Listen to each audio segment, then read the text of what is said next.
perto daqui. Então, beleza, vou me apresentar, depois você se apresenta. Opa, aí pessoal, bem-vindos sempre ao podcast. Meu nome é Leonardo Franzato, hoje estamos aqui com o Leonardo Camilo. Cara, se apresenta para o pessoal, fala o que tu faz e quem que você é. Bom, boa noite. Obrigado, Lorenzo, pelo convite. Eu sou um ator especializado na arte da dublagem. Faço isso há mais de 40 anos e estou aqui para a gente bater um papo legal. Sou um senhor já de mais de 60 anos, há muitos anos aí na minha profissão e faço alguns personagens muito conhecidos da galera, como o Ikki de Fênix, de Cavaleiros do Zodíaco, Mestre Shifu, do Kung Fu Panda, o Barney, aquele dinossauro roxo, Ryuma, o Rei Dragão, de Shurato, né? Também dublo atores como Nicolas Cage, o Richard Gere, o Pierce Brosnan, Jeff Goldblum e vários outros. Uhum. O Nicolas Cage, você dublou alguns personagens dele ou você é meio que a voz titular dele? Eu sou, aqui em São Paulo, eu sou a voz titular dele, apesar de que não necessariamente eu vá fazer os 100% dos trabalhos dele, né? Mas, em geral, os trabalhos que vêm aqui para São Paulo, desses atores que eu falei para você, normalmente sou eu. Uhum. Cara, quando eu te chamei aqui, veio um monte de gente falar pra mim que você é uma lenda da dublagem e tudo mais, né? E daí eu queria te perguntar, você se considera uma lenda da dublagem? Por conta que tem muita gente que não consegue ver isso e tudo mais, né? Você se considera uma lenda da dublagem ou não? Não, eu me considero um artista, né? Um artista que gosto muito do que faço, tenho muito respeito por aqueles que gostam do meu trabalho. É fundamental para o artista, né, ter esse retorno, ter esse feedback das pessoas, porque isso é que diz se o teu trabalho está legal ou não está. Agora, lenda, eu não sei se chega tanto, né? É uma consequência essa repercussão em cima do meu trabalho, é uma consequência do meu trabalho, né? Da minha dedicação, dos mais de 40 anos nessa atividade, e isso, vamos dizer assim, é uma condição natural de ser uma figura até certo ponto pública, né? Onde as pessoas me conhecem muito pela minha voz, mas também já me conhecem muito hoje em dia com essa coisa da internet e tudo mais, a gente já tem uma certa visibilidade. Mas lenda, acho que não. Sim, sim. E, aliás, qual foi o melhor trabalho que você já fez, assim, que você considera o melhor trabalho? Pode ser tanto na parte de direção, tanto na parte de dublagem. Bom, eu tenho um trabalho que eu considero especial para mim, foi um trabalho que eu batalhei, inclusive, para fazer, e que me honrou muito, né? Além de ser um clássico do cinema, que é do Franco Zeffirelli, que é um grande cineasta aí dos anos 70, que foi Jesus de Nazaré, é um baita clássico de mais de 4 horas. Então eu tive a honra e o prazer de fazer esse personagem tão fantástico e tão complexo que é Jesus. Então eu considero que foi o meu trabalho mais completo, mais dignificante, assim. Agora, não tenha dúvida que o trabalho de maior retorno é o Ikki de Fênix de Cavaleiros do Zodíaco, que já está há 26 anos no ar aí e continua fazendo sucesso. Uhum. E um cara me falou, aliás, sobre a dublagem de Ikki, ele me falou que é um divisor de águas. Por quê? Por que um divisor de águas nessa carreira? Não só na minha carreira, como na dublagem em si, né? Porque a partir de Cavaleiros, existe uma coisa muito clara, assim, antes de Cavaleiros e depois de Cavaleiros. Cavaleiros fez tanto sucesso que tirou literalmente o ator dublador, né, dos estúdios e trouxe ele inicialmente para os palcos, né, dos eventos aí que pipocaram por todo o Brasil, né, todas as capitais, interiores e cidades médias, grandes, pequenas. Uh, e também depois a própria internet, né, que deu muito mais visibilidade, ao nosso trabalho. Então, é um divisor de águas por isso, é um marco, né, na dublagem, onde as pessoas se interessaram muito mais em conhecer nosso trabalho a partir de Cavaleiros. E você está na direção há quanto tempo? Eu o quê? Desculpa? A direção, você está dirigindo há quanto tempo? Eu dirijo, eu tenho 44 anos de dublagem e dentro desses 44 anos, uns 35 anos mais ou menos, eu dirijo, né? Atualmente eu não estou dirigindo, por opção mesmo, eu resolvi dar um tempo da direção, mas fiquei uns 35 anos mais ou menos dirigindo direto. Nossa. Além de fazer a dublagem em paralelo também, né? E hoje eu Uhum. tenho os meus cursos, né? Hoje eu dou aula também online, né? Dou a oportunidade de pessoas aí do Brasil todo, de qualquer cidade, fazer um curso comigo diretamente aqui na internet, né? Um curso online, que é muito legal, está sendo muito interessante. Já fez um ano que a gente está com turmas aí, sucesso absoluto, muito bom. Então isso Uhum. é muito legal porque dá oportunidade não só de eu passar o meu conhecimento, como das pessoas que têm um sonho, né? E que às vezes gostaria de experimentar para ver se realmente tem jeito para a coisa. Não precisa exatamente estar em São Paulo ou Rio de Janeiro. Pode ir na sua cidade mesmo. E a gente tem provado isso porque a gente tem descoberto grandes talentos nas suas cidades natal, assim, como, por exemplo, tem um cara incrível lá de Belém do Pará, tem uma menina incrível que ela é de Goiânia. Então, tem talento por esse Brasil todo e que é muito importante fazer um curso dessa área, né? Quando você tem um sonho, às vezes sem necessidade de você ter que se deslocar para uma grande capital, e aí sim, você vendo que você tem realmente um dom para a coisa e aprendendo a técnica que a gente ensina, aí cair de cabeça mesmo e tentar a carreira. Que da hora. E me diz o seguinte, quantos alunos você já ensinou? Olha, eu já dei muita aula presencial também, né? Antes desse período de pandemia.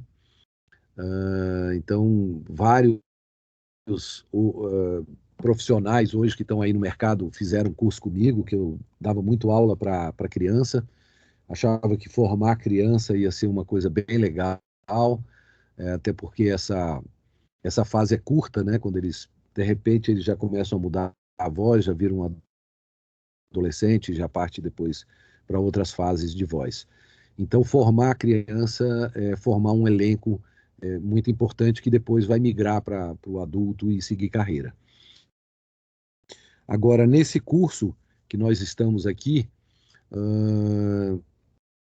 mais ou menos já passaram por mim aqui uns 100 alunos por aí nesse ano, fácil. Talvez até mais. Eu estou com, deixa eu ver, quarta, quinta, sexta, sábado. Então são cinco. Só nesse grupo agora que está fazendo comigo, eu tenho aulas quarta, quinta, sexta, sábado e sábado, eu tenho 2 turmas no sábado, são 50 pessoas. Então, para lá de 200 pessoas passaram por mim nesse período agora de pandemia, nesse último ano, né? Que na verdade a gente começou o curso faz um ano. Nossa, nossa, mano, 100 pessoas é muito. Pô, É parabéns, muita parabéns. gente, é muita gente, é muita gente. Muita gente gosta, tem um sonho, né? E é o que eu digo sempre. A gente sempre tem que correr atrás do nosso sonho, né? A minha história prova isso. Eu que eu sou um carioca que acabei pela profissão do meu pai vivendo no norte e nordeste do Brasil.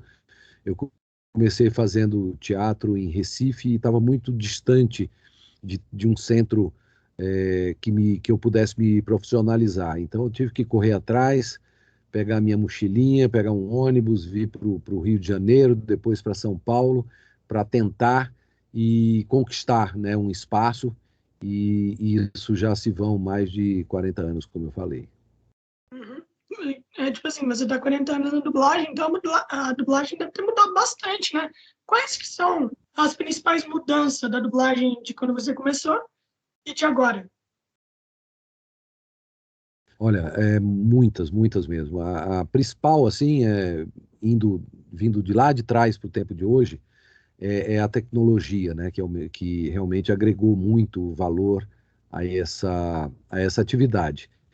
Naqueles anos 70, né, eu comecei lá em 1978, portanto, há 44 anos, ainda era projeção de cinema, né, com fita mesmo e tudo mais, e a gravação era muito artesanal, você não tinha recursos técnicos para aproveitar nada, se você errasse, tinha que começar tudo do zero, e então era muito mais trabalhoso, o tempo de se dublar um filme era imensamente grande, a gente trabalhava um filme uma semana ou mais, e as coisas foram se modernizando. Hoje em dia a gente já trabalha com programa de computador, então a gente tem uma condição de agilizar o processo. O mercado cresceu muito, as casas de dublagem, consequentemente, também aumentaram muito, e o elenco também cresceu bastante, então deu muito mais oportunidade a pessoas. Né? Antigamente era muito reduzido por ter pouco trabalho mesmo, né? Era só para alimentar as televisões. Então,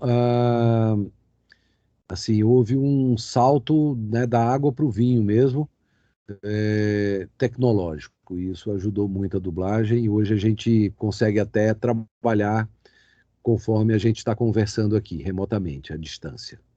Uhum. Pô, e essa coisa de trabalhar à distância e tudo mais, você acha que veio para ficar? Ou depois que passar a pandemia, vai ter que todo mundo voltar para o estúdio? Olha, eu acredito que, assim, há muita resistência. Tem pessoas que resistem a toda a modernidade, né? Eu Uhum. lembro que quando passaram do projetor para um monitor de TV, né? As pessoas reclamaram e tal, porque era um telão enorme, daqueles de cinema de 16 milímetros, e aí passou para uma TV menor, então houve resistência, mas aí ficou. Aí depois também houve resistência quando a coisa foi para o VHS, depois o Matic, depois a DA, depois o Pro Tools, sempre houve algum tipo de resistência. É, eu acredito, assim, meu modo de ver é que a coisa veio para ficar, apesar de que eu acho que vai passar um período ainda híbrido, né, onde você vai fazer parte do trabalho presencial e parte do trabalho à distância. Mas isso, desculpa, isso facilitou muito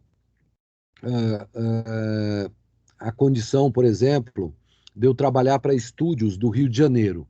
Antes eu tinha que ir ao Rio de Janeiro, eu tinha que pegar um voo, ir para o Rio de Janeiro, passar um dia lá, às vezes ficar, dependendo da quantidade de trabalho, ficar mais de um dia e me hospedar num hotel, não sei o que, tarará. Hoje não, hoje eu clico aqui, eu saio de um estúdio em São Paulo, clico num link e entro num estúdio no Rio de Janeiro ou em qualquer lugar. Hoje o diretor ele pode estar me dirigindo dos Estados Unidos ou da Finlândia ou do Rio de Janeiro ou de onde for, de Portugal, não tem o menor problema. Eu posso estar aqui, eu tenho uma casa no interior de São Paulo, aqui em Araraquara, onde eu estou desde o período da pandemia. Então eu posso ficar aqui trabalhando para São Paulo, para o Rio, para Campinas, para todo lugar. Então isso é um ganho muito grande na nossa profissão, facilita muito o nosso trabalho e em termos de qualidade não tem nenhuma perda, né? Porque hoje os atores montaram estúdios que foram testados, então acaba que facilita muito. Eu acho um pouco difícil retroagir e voltar 100% presencial, mas eu posso estar enganado. Uhum. E, aliás, a gente sabe que hoje em dia a dublagem está crescendo de forma absurda, né? Hoje em dia está crescendo muito. E você, como professor, você já deve ter escutado vários motivos da galera ter entrado no mundo da dublagem. E eu queria te perguntar, qual que é o maior motivo que você escuta da galera ter entrado nesse mundo? Eu, em geral, quando eu começo as minhas aulas, a primeira coisa que eu faço é uma apresentação e eu pergunto exatamente isso, o que que te trouxe para fazer um curso de dublagem comigo, né? Qual a tua expectativa? Então, em geral, as pessoas realmente têm um sonho, né, de se tornar um dublador, se tornou saiu de um período aí atrás de muito preconceito com relação à dublagem, para uma visibilidade muito grande, para um campo de trabalho bastante extenso e com uma possibilidade de ganho muito boa. Então, as pessoas almejam como profissão não, não ser apenas um ator, né? Porque isso é uma profissão de ator, não existe assim dublagem. Dublagem são atores que fazem dublagem. Então, inicialmente, você precisa ser um ator com registro profissional e aí atuar na dublagem, assim como você vai atuar em televisão, em teatro, em cinema e tudo. Mas essa área da dublagem, como ela é uma área muito específica, onde as pessoas têm que aprender a técnica, né? E as manhas aqui do microfone e tudo mais, muita gente quer ser dublador, não quer fazer teatro, não quer fazer televisão, nada, ele quer ser dublador. Porque esse mundo, né, de você interpretar fazendo personagens de desenho, de filmes, de ação, ou tokusatsus, ou tudo mais, você só consegue aqui, né? Essa diversidade tão grande, essa, essa coisa de você fazer 5, 6, 8 personagens diferentes no mesmo dia, essa coisa de você estar sempre renovando e fazendo coisas novas, o que não dá, assim, nenhuma monotonia no que você faz. Então, isso é uma coisa que instiga muito as pessoas. Então, muita gente quer fazer exatamente porque tem um sonho mesmo de se tornar um dublador. Pô, mano, é da hora. A profissão da dublagem é muito da hora. E eu acho que a galera tá começando a reconhecer isso e tudo mais. Aliás, você já foi reconhecida na rua? Sua voz, mano, sua voz é muito icônica. Pois é, então, já de diversas maneiras, né? A mais comum, né, quando a gente está em algum lugar, aí está se conversando a respeito de dublagem, aí fala que eu sou dublador, aí a pessoa começa a reconhecer a voz. Mas tem aquelas pessoas que ninguém está falando nada, eu estou ali, sei lá, comprando um celular, comprando um remédio numa farmácia, comprando um sapato na sapataria, né, no shopping. Já aconteceram assim diversas situações onde pessoas me reconheceram assim simplesmente pela voz, quer dizer, eu considero que essa pessoa já tem um super ouvido, né? Porque tem outras pessoas que mesmo você falando que você faz tal personagem e tal, a pessoa fica, não, mas será que é mesmo e tal? Não, a tua voz é parecida, mas não sei e tal. E tem outras pessoas que têm essa coisa, você está falando ali e a pessoa se vira para você, você é o Ike de Fênix, você, sei lá, você é o Nicolas Cage, entendeu? Eu uma vez estava numa pré-estreia de um filme e eu estava com a minha namorada, que é a atual minha esposa, né? A gente estava na fila, era uma pré-estreia, então era para convidados, saguão lotado, aquele barulho grande, as pessoas conversando. Aí ela falou: Olha, pega uma pipoca e um guaraná para gente e tal. E eu então saí da fila e fui no balcão. O balcão estava lotado de pessoas querendo, né, cada um sua pipoca, seu guaraná e tal. E aí eu fiquei mais atrás e de repente o rapaz do balcão falou assim: Ó, o senhor aí. E eu peguei, projetei a voz, porque estava um barulho grande, e eu falei: 2 pipocas e 2 guaranás. Ele olhou assim e falou: Um momentinho, Nicolas Cage, que eu já volto aí. Eu achei o barato, porque o cara nunca tinha me visto na vida, e eu falando desse jeito, ele já reconheceu, ele era fã de filmes do Nicolas Cage, então foi um barato esse reconhecimento, assim. E outras situações, conforme eu falei já. Pô, mano, que da hora, deve ser da hora demais. E, aliás, você assiste os filmes que tu dubla, por conta que tem muita gente que não faz isso, né? A possibilidade de assistir antes de fazer a dublagem é quase impossível. Ainda mais hoje que as coisas são lançamentos quase que simultâneos. Hoje tem muito trabalho que não foi ao ar ainda, que a gente está dublando, então a gente assina até, inclusive, termos de Confidencialidade. confidencialidade e tudo mais, a gente não pode falar sobre o que está fazendo nem nada. Então, assim, o antes é muito difícil, a não ser que seja vai dublar um clássico tal, aí de repente você fica sabendo, aí você procura, né, assistir e tudo mais. Mas em geral não, a gente não assiste. E também depois, são tantas coisas que a gente faz, vira e mexe eu vejo algum filme que eu faço, eu assisto algum que eu gostei, por exemplo, de dublar. Então eu procuro o filme e acabo assistindo, né? Mas não é comum, até porque falta tempo, né, para isso. Uhum. Eu tava falando depois mesmo. Peraí, mas enquanto você dubla, meio que você assiste também, né? Tipo, se você, por exemplo, tem aquele filme, eu não sei se tu dublou aquele filme, não, Willy's Wonderland, né? Eu acho que não, né? Acho que não, e tal. Não, não lembro. Cage, do Nicolas Cage. E daí ele Qual é basicamente o é só título em português, você lembra? cara, não, acho que é Parque do Willy, alguma coisa assim. Acho que Não lembro de ter é, feito. Não lembro. Mas assim, quando a gente está dublando, se o personagem é um personagem central, então que ele entra praticamente no filme todo, você acaba, né, assistindo e acompanhando a história como um todo. Mas muitas vezes você faz pequenos papéis ou papéis menores e tudo, então você só faz aquela parte onde você entra.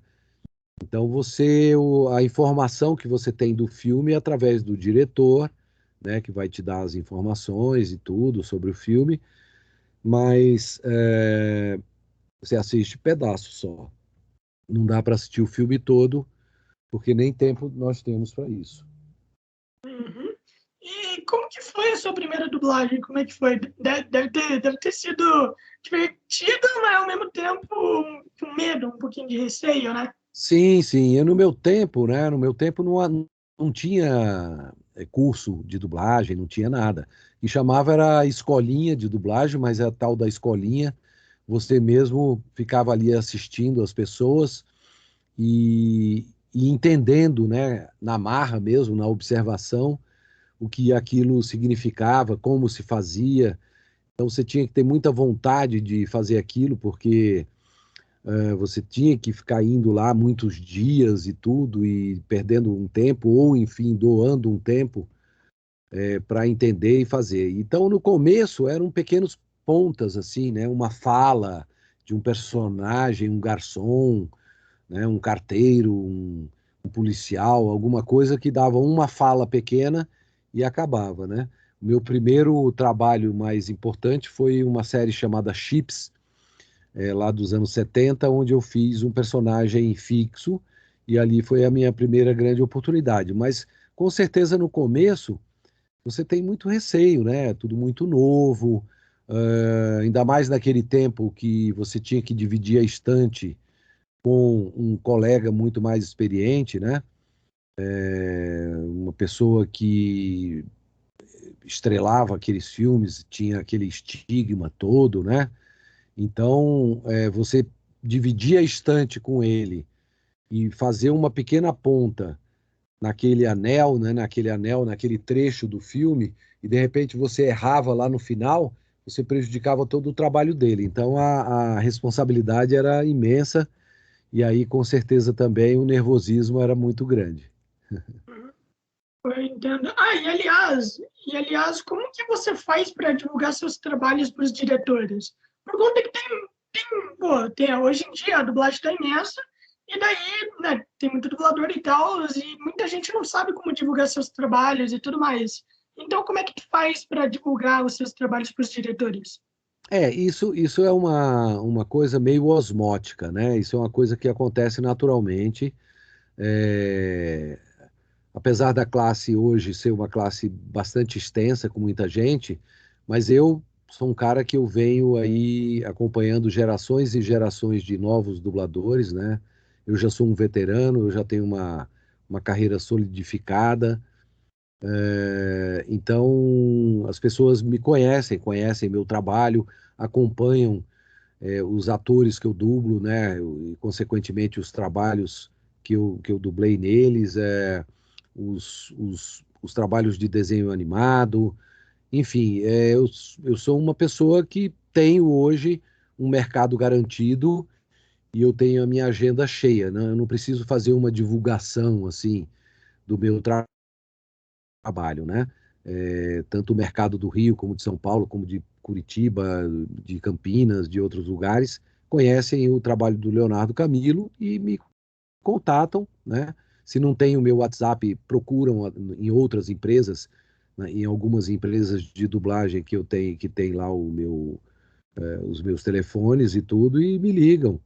Eu não, graças a Deus, não falta trabalho para mim, assim como eu acho também que para muita gente, mesmo jovens, não falta trabalho porque o universo hoje da dublagem é gigantesco, né? Se você for pegar só os canais de TV a cabo, já é uma coisa imensa.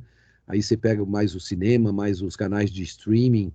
É um universo assim violentíssimo de é tanto trabalho que eu acho que eu não faço 0,5% do que tem aí para ser dublado e mesmo assim eu tenho trabalho de manhã até a noite todos os dias.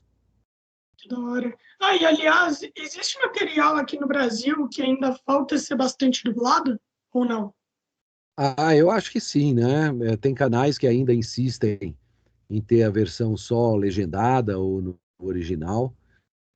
Ahn, e também hoje tem um mercado grande, que é o mercado da voz original, né? Do produto feito aqui no Brasil mesmo, né? Produzido no Brasil, de desenho animado e tudo mais. Então o mercado tem muita coisa que não foi dublada ainda, sem dúvida nenhuma, né? E todo dia tem material chegando, porque precisa ter toda essa diversidade, né, de trabalhos para alimentar todos esses canais, né, to, todo tipo de veículo aí que precisam de material de diversão mesmo. Então, hoje, o mercado americano, que era praticamente dominante, né, no nosso país, hoje a gente tem trabalhos do mundo todo, então o mundo todo está vindo, né, nos canais aí de streaming principalmente, né? E isso tem diversificado muito, né, o tipo de trabalho que a gente tem feito aqui no Brasil. Uhum. E falando nisso, para você, qual que é a língua mais difícil de dublar? Eu sempre digo para os meus alunos que você não precisa conhecer uma língua, você não precisa saber inglês para dublar. Senão você teria que, para você dublar qualquer coisa, você teria que conhecer japonês, finlandês, né, turco e assim por diante.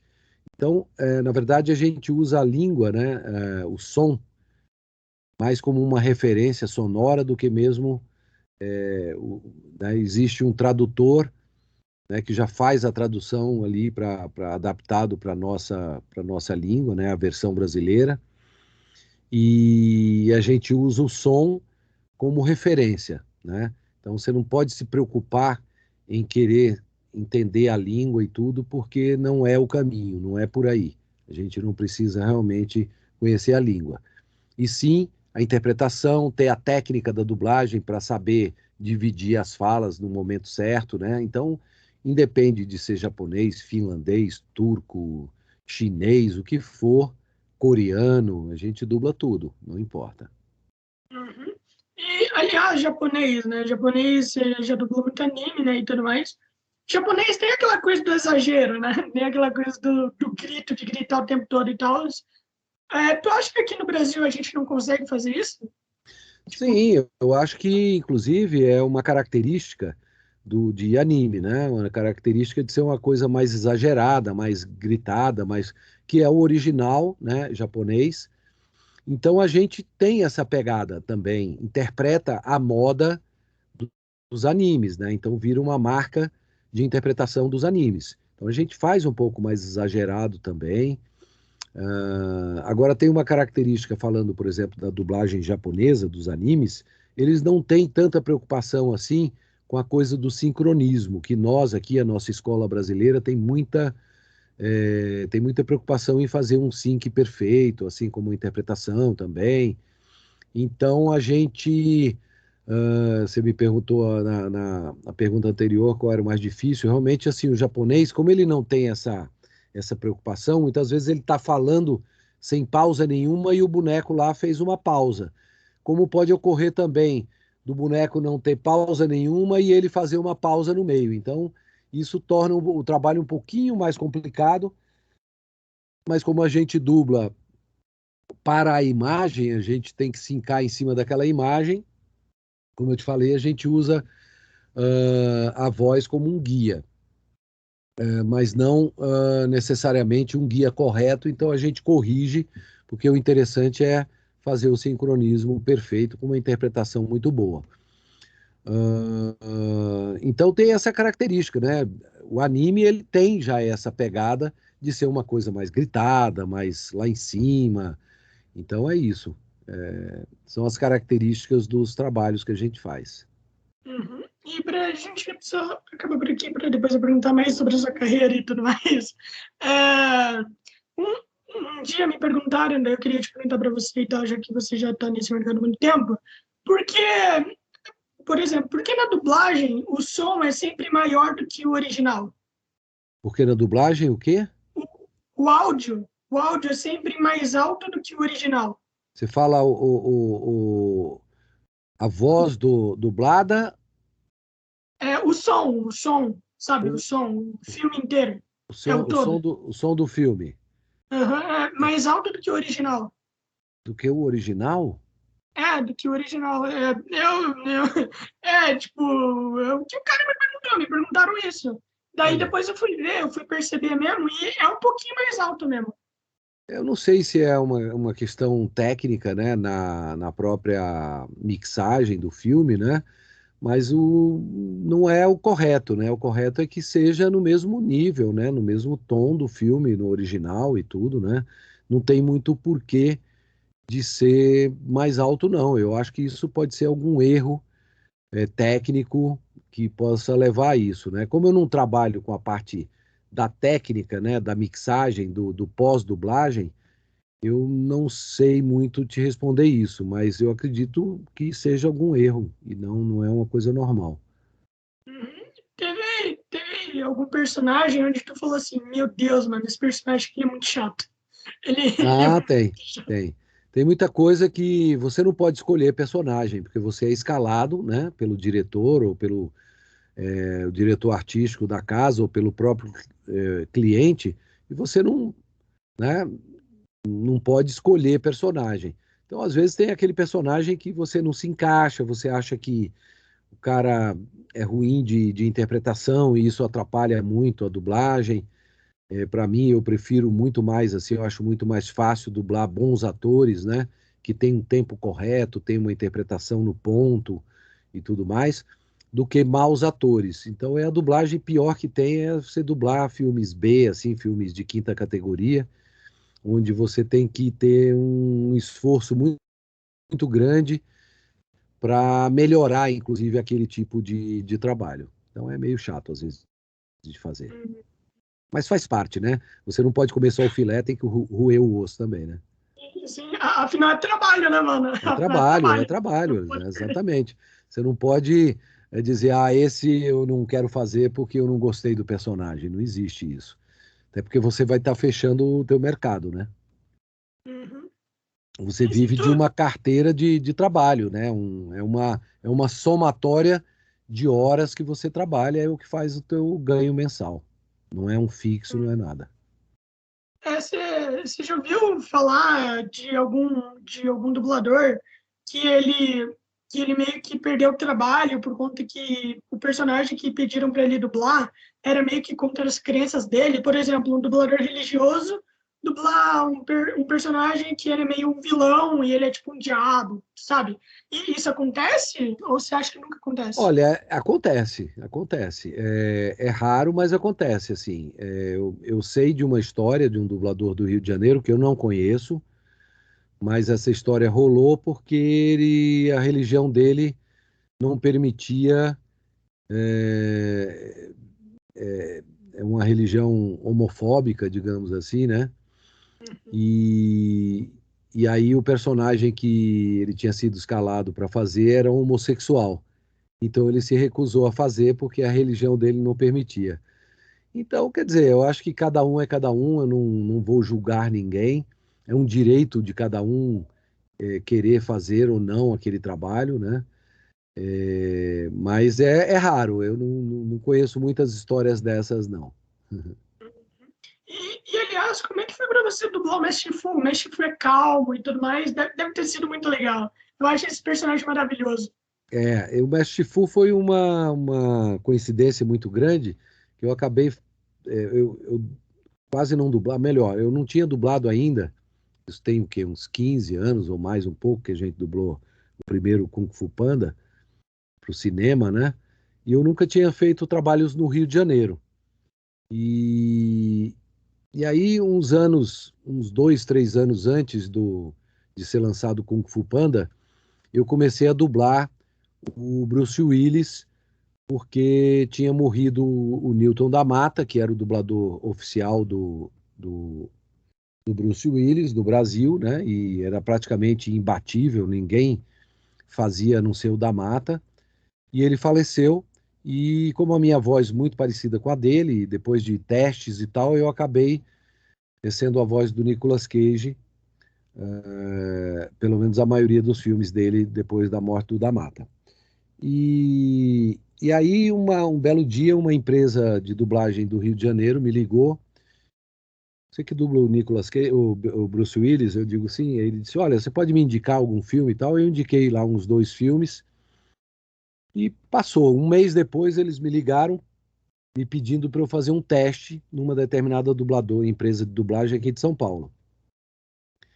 E eu fui, e eu tinha certeza, era a mesma empresa que tinha me ligado, eu tinha certeza que era um filme do Bruce Willis. Quando eu cheguei lá, era um desenho que eu nunca tinha visto, que é o Kung Fu Panda, né? Mas não tinha sido lançado ainda. Inclusive foi lançamento mundial, né? Na época.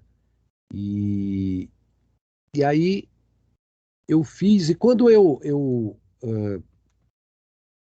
vi a voz original, eu não tinha tido nenhum feedback, assim, nenhuma informação sobre o que eles gostariam que eu fizesse no teste.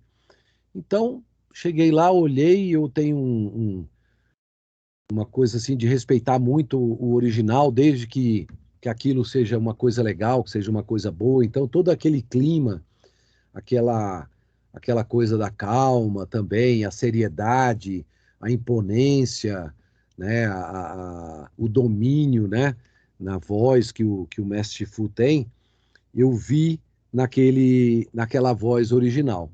E eu jamais imaginei que essa voz tinha sido dublada nos Estados Unidos por um dos maiores atores que eu considero em todos os tempos, que é o Dustin Hoffman.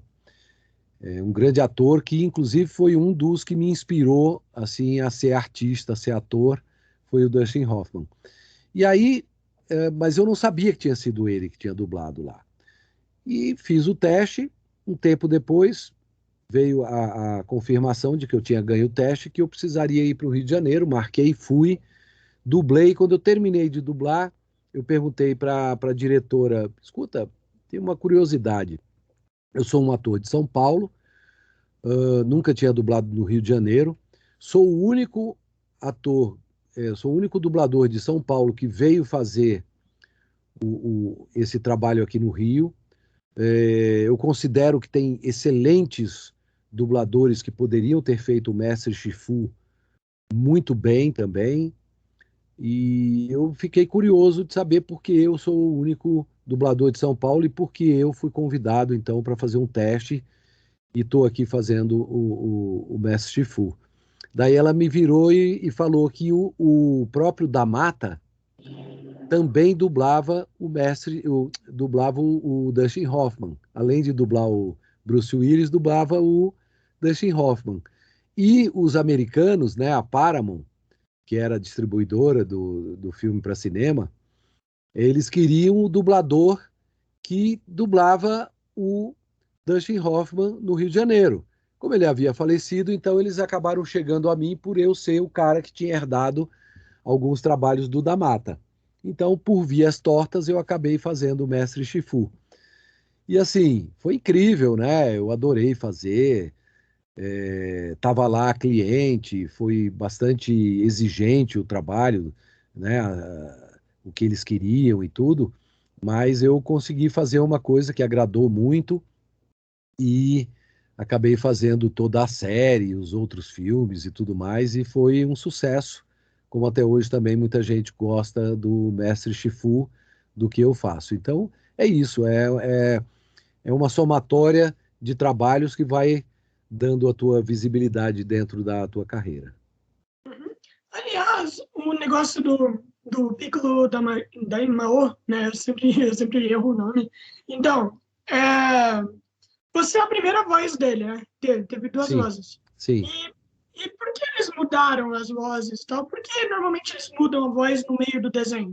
E tem vários fatores, né? Tem vários fatores. No meu caso, foi porque eu adoeci, né? Eu estava fazendo o Piccolo e eu tive que me afastar.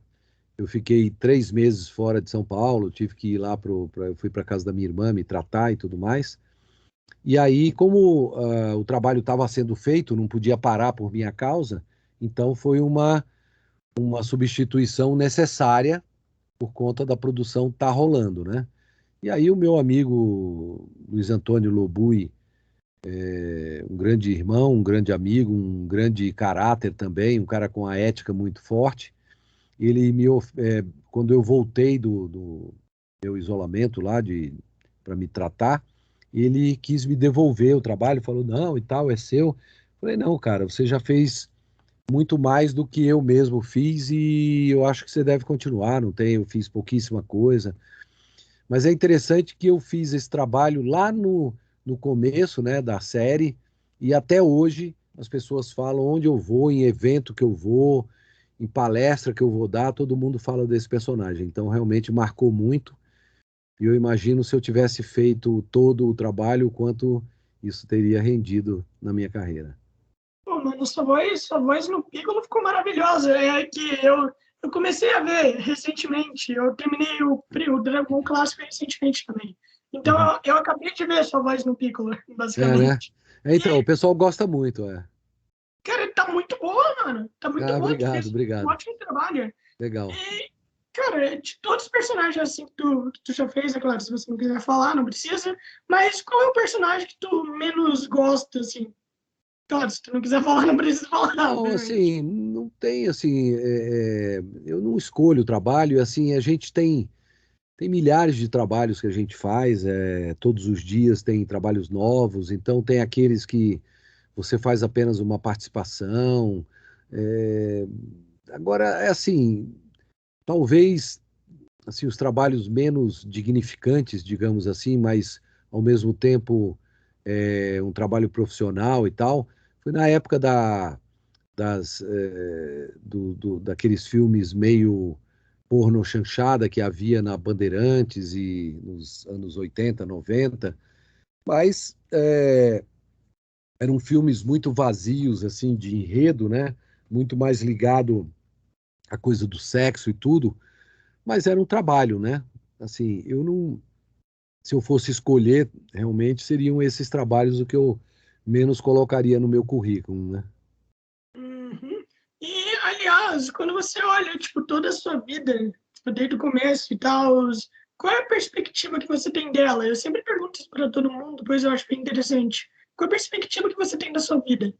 Bom, eu tenho assim eu sempre tive uma certeza desde que eu comecei a fazer teatro aos 14 anos para 15, ãh, que eu me apaixonei pelo teatro no momento que eu entrei num palco e que eu descobri que aquilo seria a minha vida.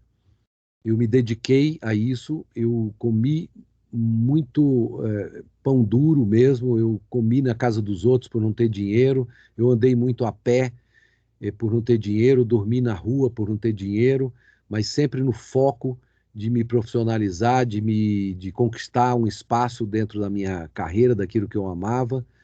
Eu, eu dediquei 5 anos da minha vida dizendo que se eu não conseguisse naqueles 5 anos, aí sim eu faria uma outra coisa, se eu descobrisse que eu realmente não dava para aquilo. Mas com menos do que isso, com 2 anos, eu já estava fazendo novela, cinema e tudo em São Paulo. Então, assim, a minha carreira teve um início muito meteórico, assim, e eu tive um respaldo e um retorno muito grande assim da qualidade do meu trabalho. Então eu passei a acreditar, porque a gente, se não tem o retorno das pessoas, como eu falei, a gente não tem esse espelho, a gente não sabe, sabe, a nossa autocrítica, ela é muito forte, a minha pelo menos. Então eu sou muito crítico do meu trabalho, eu tenho que ter esse retorno, esse respaldo das pessoas para saber. E eu, graças a Deus, assim, eu fui tendo essa certeza, e os meus trabalhos sempre foram muito elogiados, tanto os que eu fiz na televisão, como no cinema, como na dublagem, como no teatro também. Eu tive prêmios na minha vida, na minha carreira. Eu enveredei para a área da dublagem por me dar uma segurança financeira, de eu ter trabalho sempre, apesar de eu nunca ter largado as outras formas de interpretação.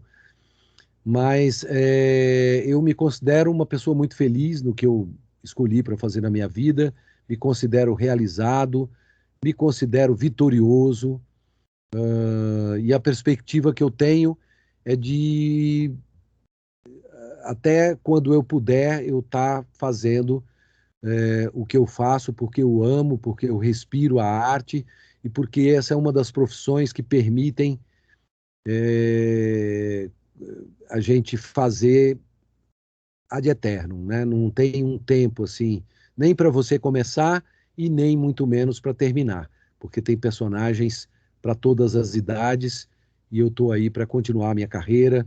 Hoje eu tenho a minha empresa de produções artísticas, que é mais um plus dentro do meu trabalho, a minha empresa de fomento à cultura, produção. Então a gente tem feito muitos trabalhos aí em parceria com outros artistas, temos feito tanto na área de audiovisual, como também de games, animes, dublagem, eh, documentários e tudo, né? Isso tudo tem acontecido na minha empresa. Então, eu estou muito feliz com essa fase do nosso trabalho. A Ave Fênix está aí voando, né, mesmo com as suas próprias asas, e isso tem me deixado muito feliz. Pô, que da hora, mano, que da hora. A gente já tá com quase uma hora, então vou te fazer a última pergunta, que é, quem que te inspirou na dublagem? Quem foi sua principal inspiração, assim? Olha, eu realmente, assim, confesso que eu não tinha uma meta, eu não tinha, nem nunca imaginei que eu fosse ser dublador na minha vida. Eu, quando comecei, realmente, a minha ideia era fazer teatro, né, eu gostava de fazer teatro. A minha experiência lá em Recife de 3 anos foi no teatro. Então, quando eu mudei para o Rio de Janeiro e depois para São Paulo, foi para fazer teatro. Nem televisão era a minha meta, mas as coisas foram acontecendo. Assim como aconteceu a televisão e o cinema, aconteceu a dublagem também no meio do caminho, porque o ator, né, quando jovem, ele está ali para trabalhar, então ele quer abrir o mercado. E tudo que fosse relacionado à interpretação, né, que precisasse de ator, eu estava lá, fazendo teste de comercial, teste de teatro, teste para TV, teste para cinema. E aí surgiu essa oportunidade de conhecer a dublagem. Aí, quando eu conheci a dublagem, eu me apaixonei pela forma, né, de trabalho, né, a interpretação através apenas da voz, e comecei a ouvir Borges de Barros, Isaura Gomes, é, e vários outros atores e atrizes da dublagem, que realmente, assim, quando eu ouvi aquelas vozes, é como muita gente fala de mim hoje, eles fizeram a minha infância, né? Eu ouvia eles tanto naquelas séries de televisão, como nos próprios desenhos que eu assistia.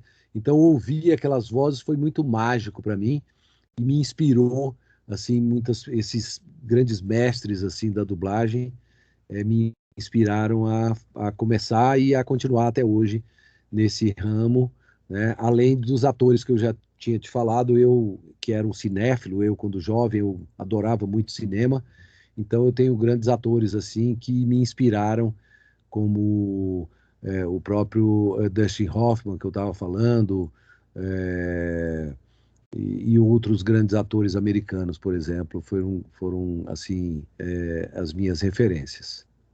Mano, ótimo. Então é isso. Então a gente vai finalizar por aqui. Eu espero que tenha valido seu tempo e tudo mais. E, cara, e daí divulga pra galera as redes sociais e a gente acaba por aqui. Ah, legal. Bom, eu agradeço demais o convite, Lorenzo. Foi um prazer bater um papo contigo. A gente está aí com a Ave Fênix, as nossas redes sociais, ela é o Camilo Silva, o Camilo com dois L's, no Instagram, também no Facebook. Nós temos também os contatos da nossa empresa, tanto para eventos como para shows ou para palestras, workshops e o próprio curso. Você pode entrar em contato pelo e-mail contato@avefenixproarte.com.br, ou então pelo WhatsApp 11 943 50 51 50, ou então pelo nosso site, que vale a pena você dar uma conferida lá no site, que é avefenixproarte.com.br. E aí, através desses três canais, além das redes sociais, você me encontra e a gente pode fazer tanto parcerias artísticas, como também você fazer um curso comigo, ou ter uma palestra comigo, ou tudo mais. E também eu vou dar um pequeno spoiler, porque a Ave Fênix está lançando um evento voltado para o universo da dublagem, que chama Ave Fênix Geek Show, no mundo da dublagem, que vai acontecer em São Paulo em outubro, né? Eu não vou dar mais spoiler, porque logo mais a gente começa a divulgar e aí vocês vão ver como vai ser um negócio bem bacana. E eu espero que vocês aí também, de São Carlos, e todos os teus ouvintes e as pessoas que assistem e que assistirem esse podcast possam ter a vontade de comparecer a esse evento que vai ser muito incrível e a gente estreia em São Paulo em outubro. Então é isso, mano. Muito obrigado por ter participado. Boa noite. Esse podcast sai amanhã ao meio-dia. Muito Então é isso. obrigado, manda o link depois para a gente aqui. Eu mando, mano. Boa noite. Um abraço, Lorenzo.